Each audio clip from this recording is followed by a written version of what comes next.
Dialectical materialism is probably one of the most difficult things in the school of Marxism to successfully explain or comprehend fully, mainly because it is not a thing at all, but rather a concept, and even in terms of it being a concept, it is not one that is easily quantifiable using a set formula or specific notional reasoning. But I guess if we were to try and put it into words, we could say that dialectical materialism is best described as a method of analysis, a way of thinking that enables us to understand the world around us, and more concretely to understand the process of change and the impact that any given thing has on everything that surrounds it. But probably one of the reasons why we find it so difficult or struggle to fully come to terms with dialectical materialism is because we live in a world and are constantly surrounded by the opposite to dialectical thought. We are brought up to think, to analyze the world around us in purely formal logical terms. We are taught in school from a very young age to accept the world in specific, narrow parameters, and this method of thought follows us throughout our whole lives, in school, in the workplace, in politics, and even in our social lives. So I think as a means to really try to come to terms with dialectical materialism and how we apply it, we first need to break down or deconstruct these barriers that have been artificially placed before us. This, I think, is what George Novak attempts to achieve in his book, Introduction to the Logic of Marxism, which we all should have read in preparation for today's meeting. And my lead off is predominantly going to follow along the same lines. So I'm going to start with the opposite to dialectical thought and explore the roots of formal logic. And in so doing, I hope to be able to expose the deficiencies that are latent within it.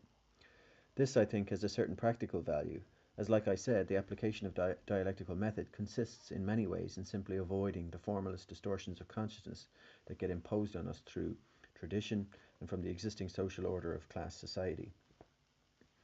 Dialectics, like many other philosophical concepts, traces its origins back to the ancient Greeks.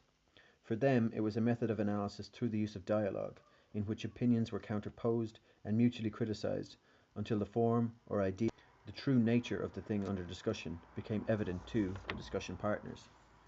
Ultimately, they understood that any item or subject which they discussed had the potential to be obscured or deceived by the limits of human sense experience, passions, and actions. They strove to get to the root of the thing and to find the true essence of it.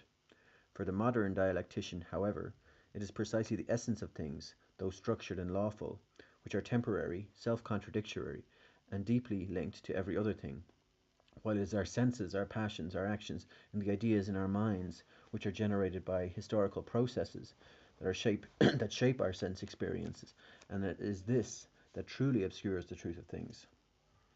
But to give an example of how ancient Greek dialectic worked, we could take Plato, who wrote 2 or possibly 3 dialogues. These were dialectical investigations of the state, through which he sought to define the form or ideal, the inner essence of what the state represented,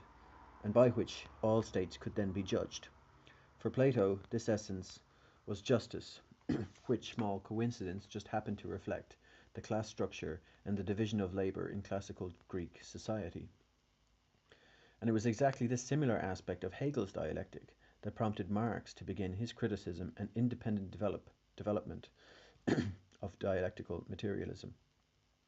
Through his criticism, Marx was able to establish that the state, as defined by Plato or Hegel or any philosopher up to that point, was no eternal idea or essence that all states more or less closely reflected,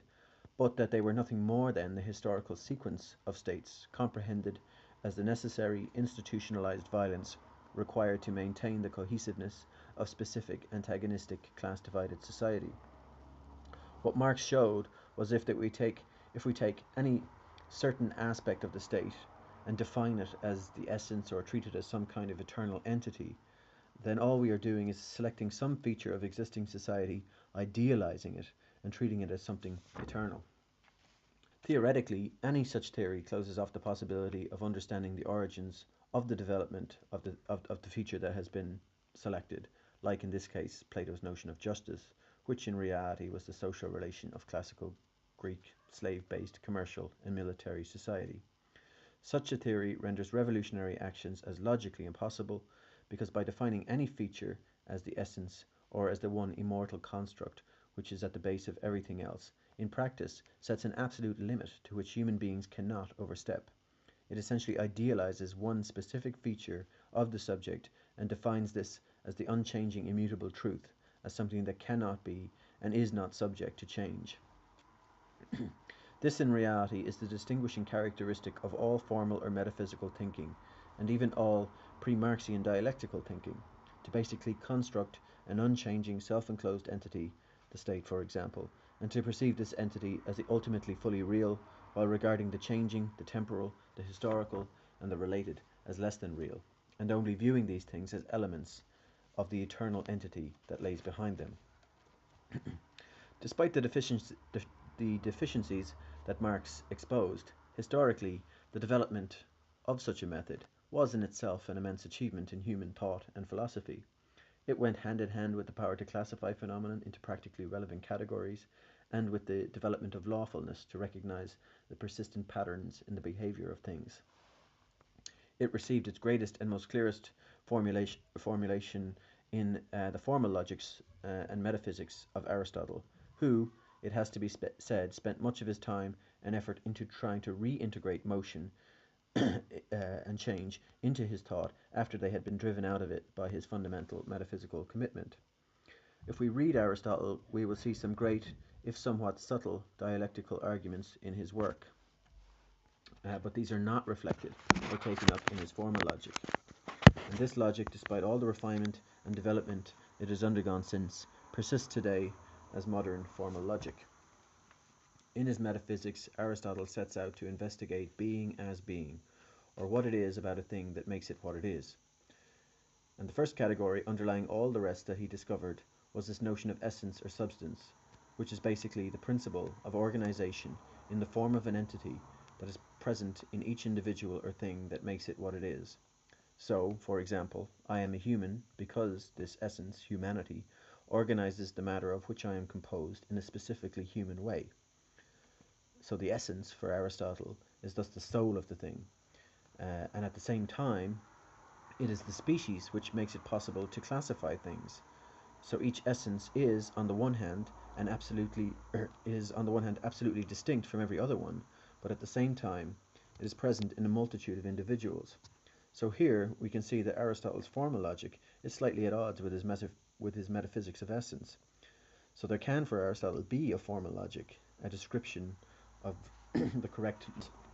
of thinking and understanding, which is independent of the broader particular content, simply because every particular content is, in its innermost reality, an unchanging, self-enclosed essence. So we can be classified as the human species, as we all have common attributes, physical appearance, but underlying these similarities, we are also all very different in terms of personalities, our abilities, and so on.